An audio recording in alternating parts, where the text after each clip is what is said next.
আমার মনে হয় এটা অভয়ের প্রতিও একটা কোথাও গিয়ে যেন ডিসরেসপেক্ট করার জায়গায় রয়েছে। আমরা বিভিন্ন সময় যে অ্যাজিটেশনে ছিলাম সেখানে কিন্তু আমরা পাশে যাদেরকে পেয়েছিলাম তারা কিন্তু এই কলতানরা, উনি সোশ্যাল মিডিয়ায় এই ধরনের মত প্রকাশ করেছেন, কিন্তু এই কথাটা উনি কখনোই প্রুভ করতে পারবেন না এটা সত্য, কারণ এটা সত্য নয়। হচ্ছে সমাজে যারা বঞ্চিত হচ্ছে এই রাষ্ট্র ব্যবস্থার দ্বারা, তাদের জন্য আমাদের পাশে যাওয়াটা তাদের নৈতিক দায়িত্ব কর্তব্য বলে মনে করেছে। তো যেভাবে দোষারোপ চলছে সেইটা আন্দোলনকারীদের প্রতি, তারা জানে যে, তারা তো জানে এই কাজটা করতে আমি নিজেকে সমর্পণ করেছি। তারা কিন্তু এখানে বাম প্রার্থীকে অসম্মান করছে না, তারা কার্যত অসম্মান করছে ভোটদাতাদের।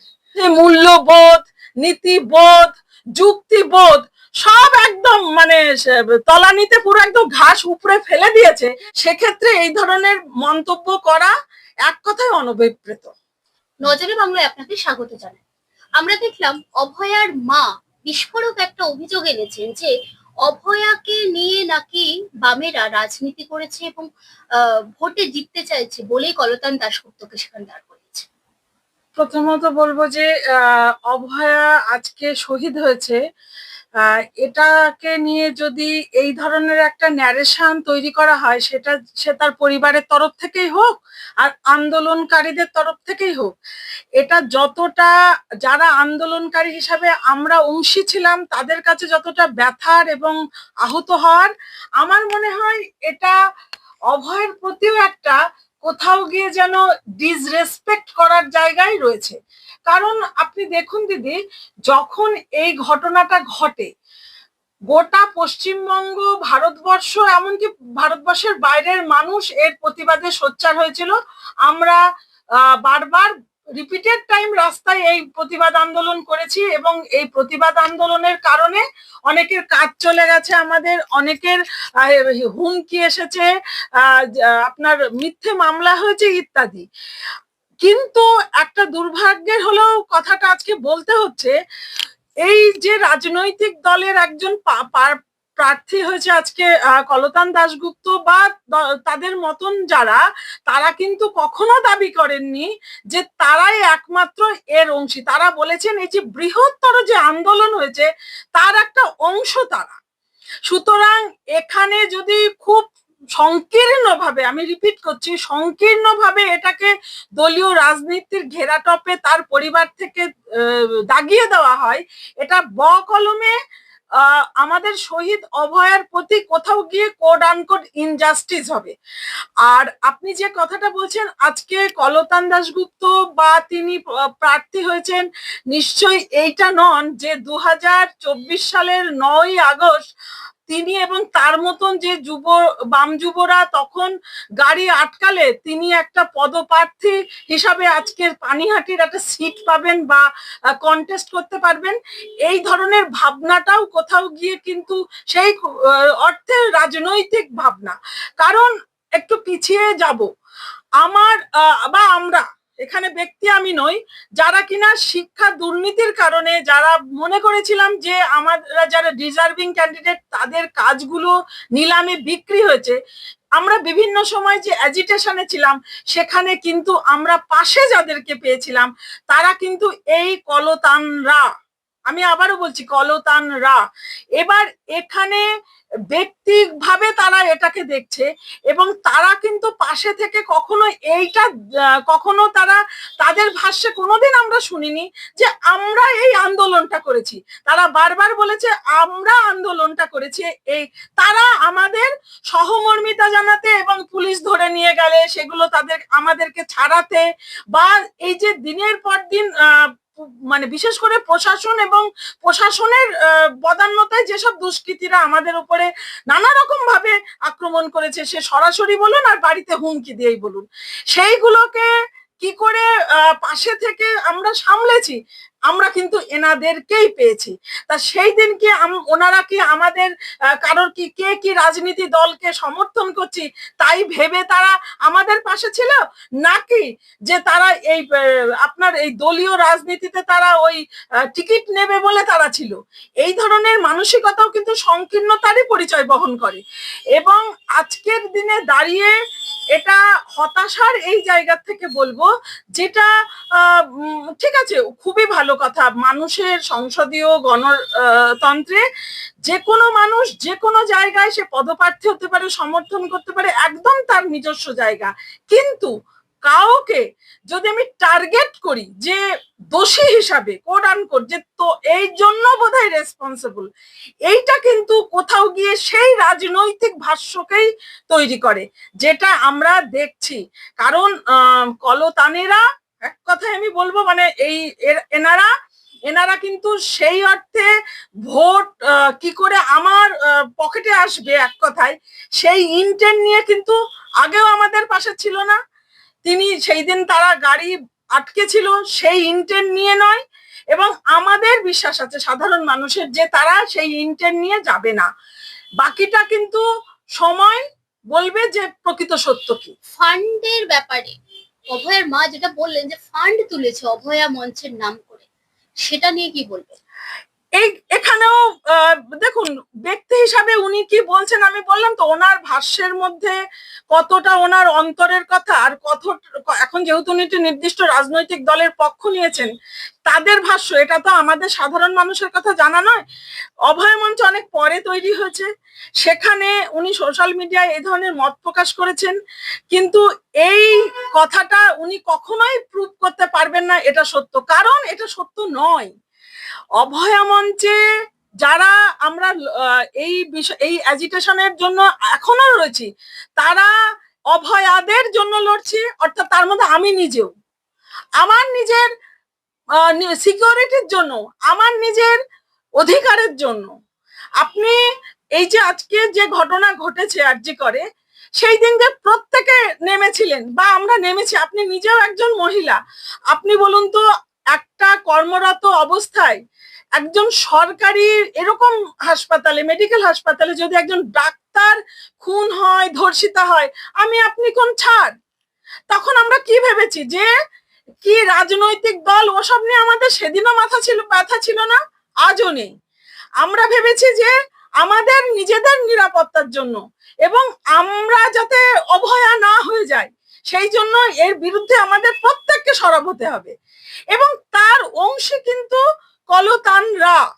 আবারও বলছি যে এখানে যেভাবে একটা খুব মানে সংকীর্ণ ভাবে বিষয়টাকে দেখা হচ্ছে, আমরা যারা কোনোদিন কোনো রাজনৈতিক দলের ঝান্ডা নিইনি, আজকে কিন্তু তাদের কাছে সবার আগে এর বোধহয় ইভালুয়েট করতে হবে, মূল্যায়ন করতে হবে যে ন্যারেশনটা ক্রিয়েট হয়েছে, যে আজকে তারা যে কোথাও গিয়ে দলীয় রাজনীতির কারণে নয়, তারা মনে করেছেন যে সমাজে যারা নিগৃহীত হচ্ছে, সমাজে যারা নিপীড়িত হচ্ছে, সমাজে যারা বঞ্চিত হচ্ছে এই রাষ্ট্র ব্যবস্থার দ্বারা, তাদের জন্য আমাদের পাশে যাওয়াটা তাদের নৈতিক দায়িত্ব, কর্তব্য বলে মনে করেছে।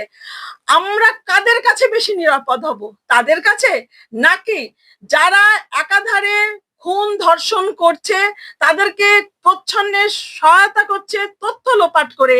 এবং যখন আপনি এটার বিচারের জন্য যাচ্ছি, সেটা যখন সেন্ট্রাল এজেন্সির কাছে যাচ্ছে, কেন্দ্রীয় যে সমস্ত সিবিআই এদের কাছে, তারা গিয়ে কোথাও সেই রাজ্য প্রশাসনেরটাকে কপি পেস্ট করে দিচ্ছে, তাহলে আমরা কাদের কাছে নিরাপদ বোধ করব?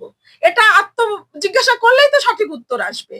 সেই জায়গায় দাঁড়িয়ে আজকে উনি একটি রাজনৈতিক দলের অংশী হতেই পারেন, সেটা নিয়ে সাধারণ যারা আমরা আন্দোলনকারী বলুন বা সাধারণ সহনাগরিক হিসাবে এ নিয়ে কোনো আমাদের কথা বলার অধিকারই নেই। কিন্তু যেভাবে দোষারোপ চলছে সেইটা আন্দোলনকারীদের প্রতি, কারণ এই যিনি প্রার্থী তিনিও কিন্তু সেই আন্দোলনকারীর একটি অংশ, তিনি কিন্তু এর বাইরে নন।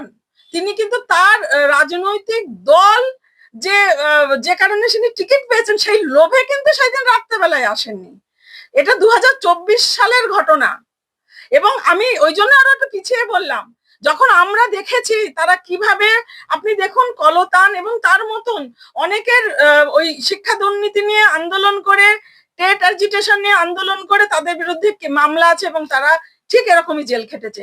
তারা কিন্তু ওই মাইক ফুকে কিন্তু বলে বেড়াচ্ছে না, তারা জানে যে, তারা তো জানে এই কাজটা করতে আমি নিজেকে সমর্পণ করেছি।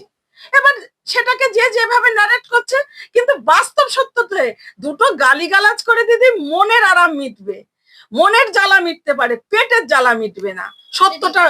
আরেকটা প্রশ্ন আছে, এই যে অভয়ের মা ভোট কাটুয়া বলেছে সিপিএম কে, বলেছেন যে এখানে সিপিএম আজ থাকবে মানেই ভোট কেটে তৃণমূলকে জিতিয়ে দেওয়া, এই কথাটা কি বলবেন?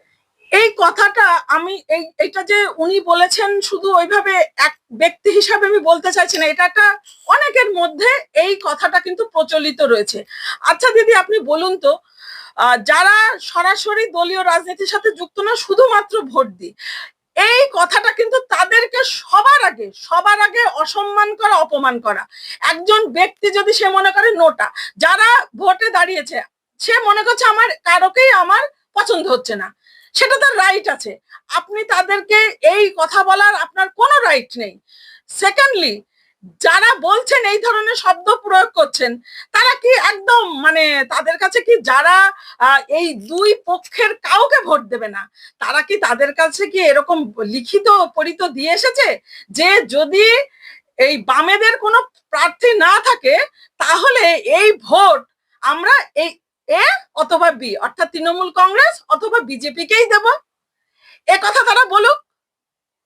অর্থাৎ তারা কিন্তু এখানে বাম প্রার্থীকে অসম্মান করছে না, তারা কার্যত অসম্মান করছে ভোটদাতাদের। এমনকি যারা ভোটদাতা, যদি কেউ বিজেপিকে সমর্থন করে, যে করছে না তার রাইট নেই আপনি কেন সমর্থন করছেন এই কথা বলার। যারা এরপরও তৃণমূলকে যদি সে মনে করে একে আমি ভোট দেবো, আমার আপনার রাইট নেই। আমরা বলতে পারি দেখুন একে ভোট দিলে এই ধরনের মানুষ, এটা কিন্তু ঠিক হবে না, আমাদের জন্য সিকিউর না এরা, আমাদের জন্য নিরাপদ না এরা, এটা আমার বলার রাইট আছে। কিন্তু তার এই ধরনের বক্রোক্তি করার রাইট নেই। এটা যিনি বা যারা করছেন তার রাজনৈতিক দৈন্যতা, আবারও বলছি তাদের রাজনৈতিক দৈন্যতা। আদারওয়াইজ তারা যদি ভেবে থাকে যে প্রত্যেকটা মানুষই ফ্লোতে চলে, মানুষের মধ্যে মূল্যবোধ, নীতিবোধ, যুক্তিবোধ সব একদম মানে তলানিতে পুরো একদম ঘাস উপরে ফেলে দিয়েছে, তাহলে এই বিশ্ব ব্রহ্মাণ্ড চলতো না। সৎ, সত্য, সত্য, সততা এই শব্দগুলো অনেকদিন আগে একদম মৃত হয়ে যেত। এটা নেই। বহু মানুষ আছে যারা কিনা ভাবছেন, যারা রাজনৈতিক দলগুলোর ভাষ্যগুলোকে অ্যাড্রেস করছেন যে সুদূর প্রসারী কারা আমাদের জন্য নিরাপদ হতে পারে। এই যে আপনি যে ইস্যু নিয়ে বলছেন, আমি হাইপোথেটিক্যালি ধরলাম যিনি দাঁড়িয়েছেন তিনি ভোট তো কথার কথা কাটছে, আচ্ছা আমি সবকিছু সরিয়ে আমি ভাবলাম যে তিনি বিধানসভায় সে গেল নির্বাচিত হয়ে, আমি হাইপোথেটিক্যালি ধরছি। আচ্ছা, আজকে যদি কলতান দাশগুপ্ত বা মীনাক্ষীরা এরা যদি যায়, কালকে কি আমরা এইটা কেউ প্রত্যাশা রাখছি যে হ্যাঁ আজকে যদি কলতান দাশগুপ্ত বিধানসভায় আমরা পাঠাই, কাল বোধহয় উনি সেই গলায় সোনার চেন পরে ঢুকবে, ঘুরবেন, বা মানে ব্যক্তি হিসাবে বলতে চাইছি না, মানে ওনাদের সংস্কৃতিটাকে অ্যাড্রেস করছি, যে তাদের বান্ধবী ফ্ল্যাটের তলার থেকে টাকা পাওয়া যাবে, কালকে ওই স্কুল নিয়ে তারা কোনো কথা বলবে না, তারা মুখ্যমন্ত্রী দুটো মন্দির বলেছে, তারা 5টা মন্দির বলবে, সাথে আর 5টা মসজিদ, সাথে আর 5টা গির্জা, এইগুলো তারা করতে পারে?